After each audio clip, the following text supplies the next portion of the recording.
There she is, Marilyn Monroe. She's going right here. We're gonna try and cut it strategically. The very first thing we need to do is paint the drawers of the dresser. We're gonna take vintage white and Traverse City cherry, and we're gonna mix it with this, vintage white. Yes, there's construction.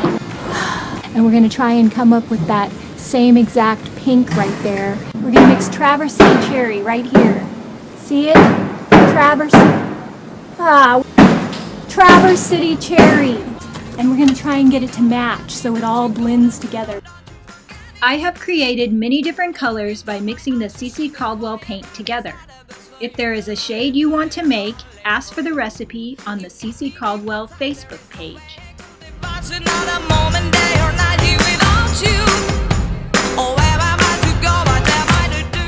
The whole rest of the dresser is getting this. Super dark black, delicious, it's like black licorice. I'm adding a little bit of pink in random areas so it will peek through when I distress it.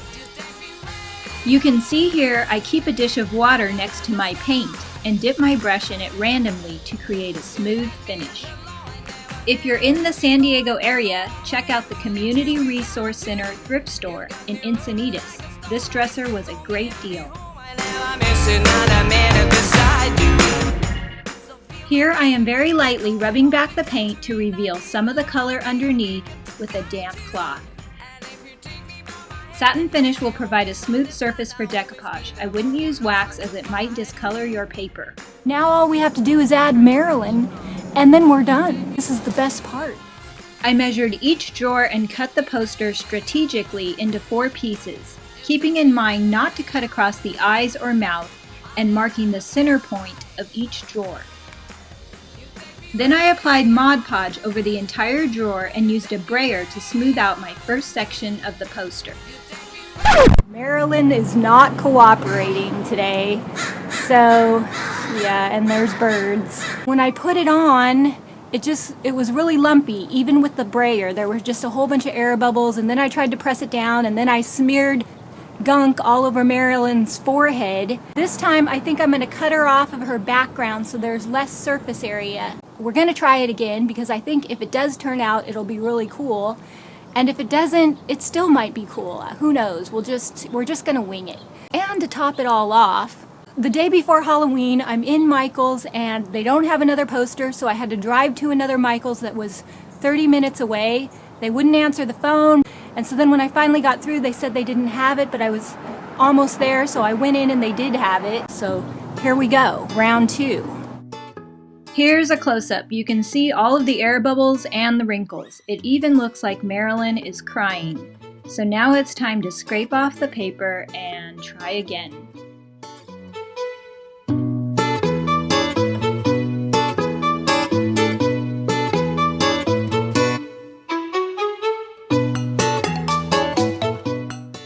This time I measured and cut Marilyn out of her background. Then I traced her silhouette onto the dresser, making sure she would line up properly.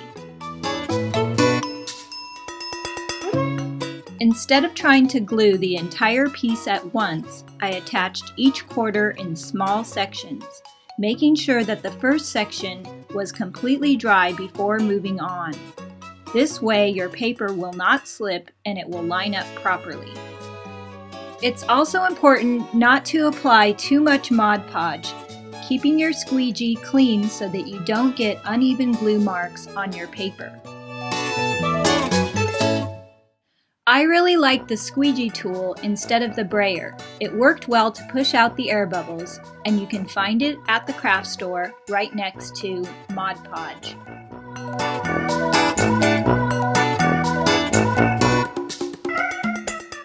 I applied a top coat of Mod Podge using 2 separate brushes, one for the paper and one for the painted section.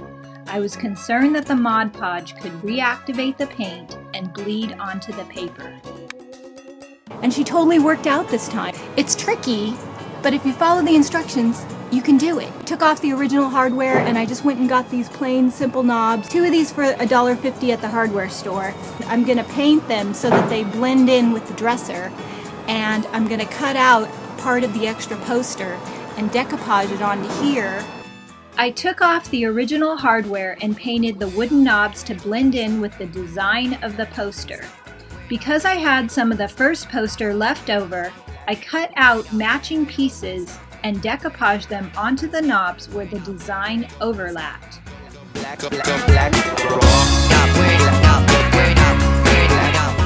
Using E6000 glue and a toothpick, I added rhinestone chain, which can be purchased on my website, and a vintage bracelet to Marilyn's dress and wrist.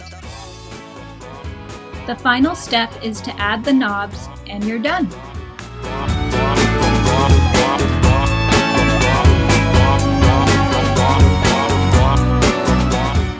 If you want to make your own dresser, I highly recommend reading my blog post. There's a whole bunch of tips there that you'll definitely want to know before you get started. If you like DIY videos and crafty videos and you like to see me attempt things that I don't know if I can do or not, subscribe. I post new videos every week. Thanks for watching, and I will see you in the next video. Leave me a comment and let me know what you would decoupage onto a piece of furniture. And if you do it, send me a photo and I'll put it on my Facebook page.